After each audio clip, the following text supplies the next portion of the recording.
like to alarm me, we're going to do it right now.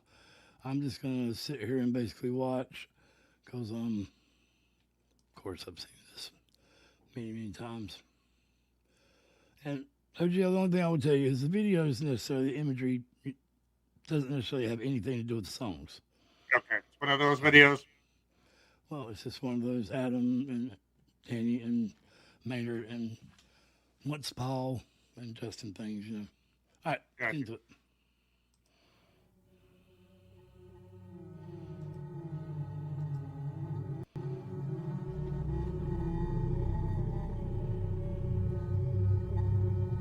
Classic Tool here, opening up with some weird sounds.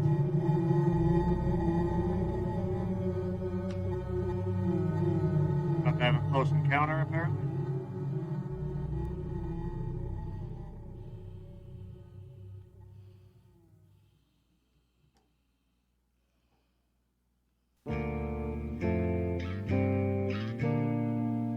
X Files.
Right, so as is typical with Tool, there's a lot to digest right off the bat. So first of all, a schism is uh, a division between strongly opposed section or parties, for instance, caused by differences of opinion. It's also a separation of a church into two churches or a succession of one church from another. Knowing Maynard's love for organized religion. Well, I was going to say it's probably the latter, but knowing Maynard's love of double meanings, it's probably both. Let me check out these lyrics real quick. I know the pieces fit because I watched them fall away. Mildewed and smoldering. Love those that imagery. Fundamental offering, pure intention juxtaposed. Will set two lovers' souls in motion, disintegrating as it goes, testing our communication. So he's talking about falling away. He's talking about souls in motion, and there's a lot of motion in the music. Uh, you had like the weird close encounter intro, and then all of a sudden, really complex rhythms. Danny's doing his like crazy bongo shit. I can only imagine what that looks like written down. Um, and it felt like the bass intro kind of reminded me of Steve Harris from Iron Maiden, maybe on like a lot of caffeine. And it seemed like Adam and Danny were synced up. Usually the drums and the bass are the ones that sync up. This one, it seemed like the bass was doing its own thing, and Adam was chugging in a way that synced up with Danny's drum pattern. And that was a very interesting sound. It gave me the made me think of something like a large pile of rocks that is constantly shifting. Um, This is I the like song that fooled the gentleman that takes. No, this is the tracks without drum beats. and then he puts the drum beat in. He's like almost never fails, and he thought that he couldn't find the bass. He couldn't hear the bass line in this song, but the whole time the bass line is the lead. So it is interesting because like there's a very specific sound that a bass does when you move your hands on it that I caught. Again, I'm not trying to say I'm better than this guy, but one thing Tool does do is like their bassist plays high up on the neck a lot, so and the way they sync up their parts, it is very difficult to tell the difference between what Adam's playing and what this is Justin. Mm-hmm. Okay. Everything I've undertook. Yeah. Okay. Paul did write a few songs for Anima, and there are whatever the pre-recorded bootlegs or whatever. And then Maynard's vocal here is definitely it's more rhythmic than it is melodic, but then he brings these harmonies in that sort of give it, difficult to describe. It basically has both rhythmic and melodic movement. So again, he's mentioning movement in the lyrics a lot, and the music just seems to be going, again, all places at once almost, but in a very controlled fashion. So fascinating right off the bat. Yeah, well, his rhythm is great, but his movement is not. His dance looks like a drunk gypsy or something. So. Who's the better dancer, Maynard or John Farnham? Maynard's, I don't know what you call that, but all right. Let's get back to it, though. We'll ponder that. You guys have no idea who John Farnham is, do you? He's a cool guy.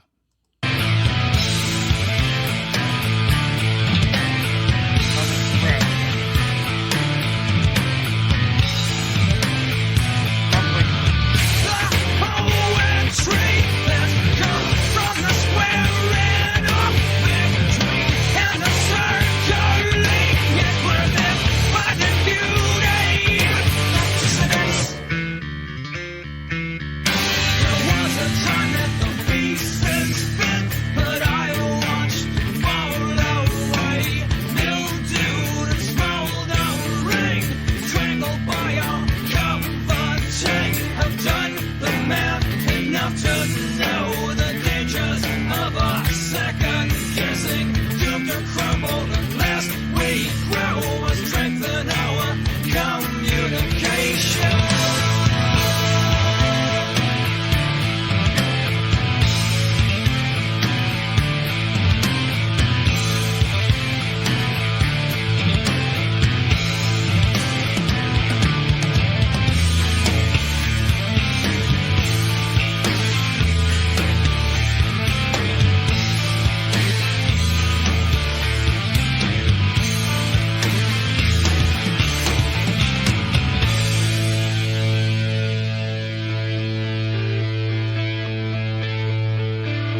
Danny told me, because I was worried about having time to do this reaction because I'm due for work shortly, and I obviously want to give Tool the proper time to digest what they're doing.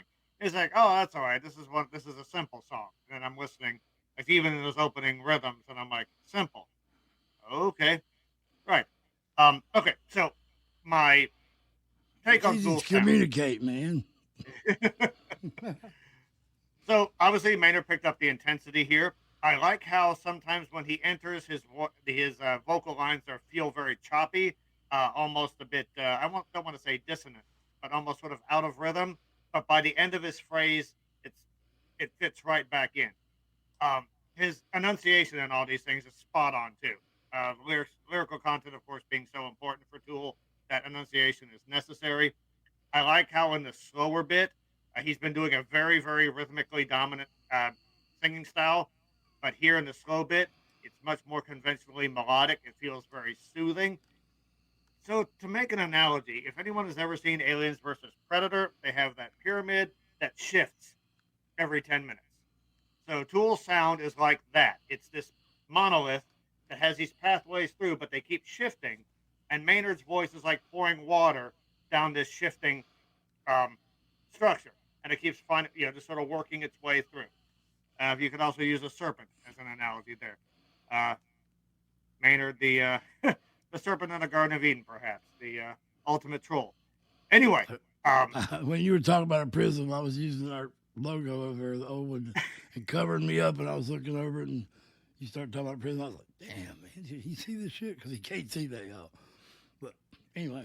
and then I liked the uplifting nature of this last bit here, where it felt very triumphant. There's one lyrical image I want to bring up here, real quick. Cold silence has a tendency to atrophy any sense of compassion. That's an amazing lyric. I also love the poetry that comes from the squaring off between and the circling is worth it. Finding beauty in the dissonance. This I think that was about them. I think that one line was about Tool.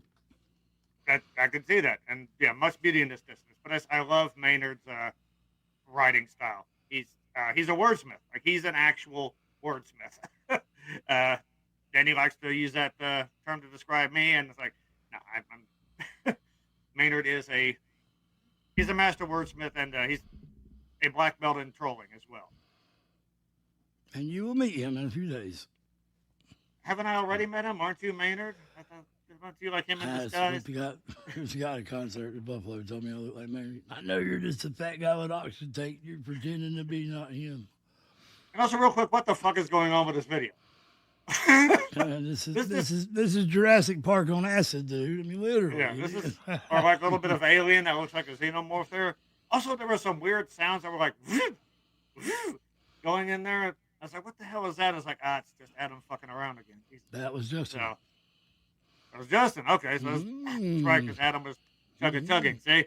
Yeah, it's Adam, that the rap song we did, the rhythm is the bass and the bass is the treble.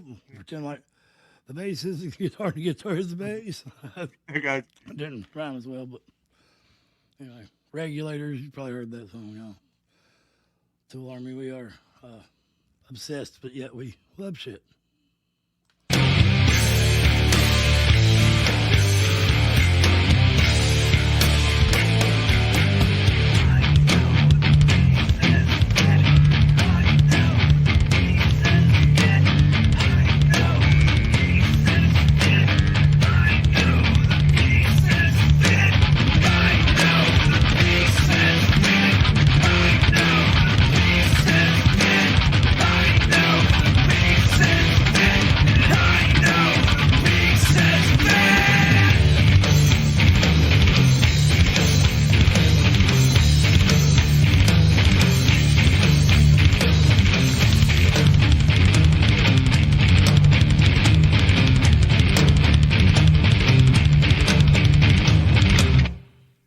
Nobody ever gets resolution. There will be no resolution from Tool. That's true. I did like the towards the end there. Also, I just love how Tool uses the production aspect. I like how Maynard's voice was buried in the voice, and they just slowly bring it up as and then Adam comes in with this gigantic guitar sound.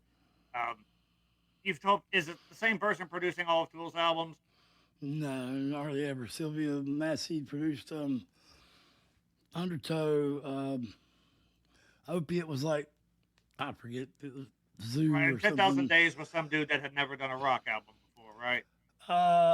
I've heard arguments against it, but yes, I've heard the interview that the gentleman had worked on the more poppy type things, and they wanted a Yeah. new approach. It was either Lighthouse or 10,000 Days. I forget which one, but So one thing I love about Tool's sound is that you can hear everything.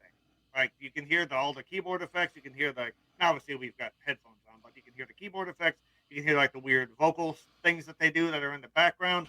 You can hear the bass. You can hear the drums. Now, granted, it's impossible not to hear Danny Carey. He could be on the moon, and I would still be able to hear him from here. there is no But key. you can, There's no keyboard. some of those weird sounds got to be generated with the synth. It's like in the beginning. They're all on Danny's drum kit, Ah, okay. or Adam's But pedals, or Justin's, okay, I or got Maynard's you. belt he wears. Okay. But I just love the fact that Adam has such a gigantic guitar sound, and it doesn't swallow up everything else. That is not easy to do because, like that sound will eat up almost all of your mids. So the And fact you that, got balance when you see him because Justin's rocking and Adam's just yeah, standing there. yeah, he's very statuesque. Yeah, We're in the park yeah, looking at birds, playing complex time signatures, and yeah. I do remember Justin's one time definitely got Adam another. was like, "Danny, you're making me forget my own riffs I wrote, dude. Chill out." Like, Yeah, yeah. I mean, props to the band for able to take those because those complex rhythms could sometimes be disorienting, or they feel like they're not really going anywhere, just sort of going in a circle or spiral, if you will. Tools a perfect circle. sound always feels like it always feels like it's moving, always going forward, always going to a new place, and you can never really anticipate where it's going to end up. Well, So, that's how life uh, is. We never stand still. All the atoms, everything in our body, molecules, everything in the universe, there's nothing that ever is still. yep, and Everything is you know, vibration. a shark will die if it stops swimming. So, learn to swim. You know what I mean, but yeah, I wasn't quite sure I would dig this song just from the how how discordant it was rhythmically in the beginning, but they made it work. And it was, again, it's not the band, it's just my ears having to figure out everything that's going on. And once I did, it's like, hey, cool. Uh, Joel definitely knows how to take you on a journey. It So might be just some scary. we rushed through this because he has a second job. He takes care of his mother. And good, upstanding Tool fan will appreciate that. And he gets off work early in the morning and goes to work at night. And I'm paralyzed or whatever, dysfunctional. Got breathing problems. But yeah, we're going to see Tool. We're going to document it. We will Man, bet put this it on the song is channel. lethal live. Wow. I seen them 98 and 97 and 99 Lollapalooza and Ozfest, and then last year I took my oxygen and everything on the plane to Buffalo, New York, from a Tool chat Yeah. room, Tool family chat room. Kyle Sarcella gifted me tickets because my daughter became a firefighter. He was a firefighter, New York firefighter, 911. Shout out to that. And yeah, if you guys are Tool Army and you've never checked out the chat rooms on Facebook, because I don't like fake book either, but the chat rooms are amazing. There's a lot of good people there. And the Tooligans get kicked out eventually. And side note, my name is Logan, my last name.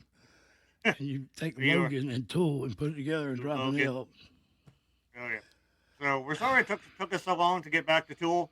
We were hoping to get a few more out before we go to see them, but after the concert, we'll definitely probably have a video on here talking about the concert, and we will get back into the Tool I'm going into to the interview toolbox. every damn body I see. I, So Tool Army, like, okay, so Tool Army, is there a sign that we can make? Because like I keep trying to make a spiral with my hands and it just doesn't work. I can't even do the heart thing. It looks like a McDonald's Golden Arches. But is there a symbol or like a hand gesture that the Tool Army makes, or is that it's whatever tool you want to use to make the okay? gesture. There's I no got wrong you. answer. There's no right answer. Everything is I'll get nothing. me a Nothing is everything. I'll get me a wrench for the next thing. But yeah, it's gonna be awesome. So thank you guys so much. And I am not me. We are one experience. We are one consciousness. Consciousness experiencing itself subjectively. Here's Tom with the weather. Life is only a dream or an imagination for myself. And Tom had the fucking weather. And Timothy Leary made acid. So, thank you all so much. Not long ago. Okay. Peace out. Really. Love you. Tomorrow. Where the hell's the stop button? See, man. Fucking total disorients me.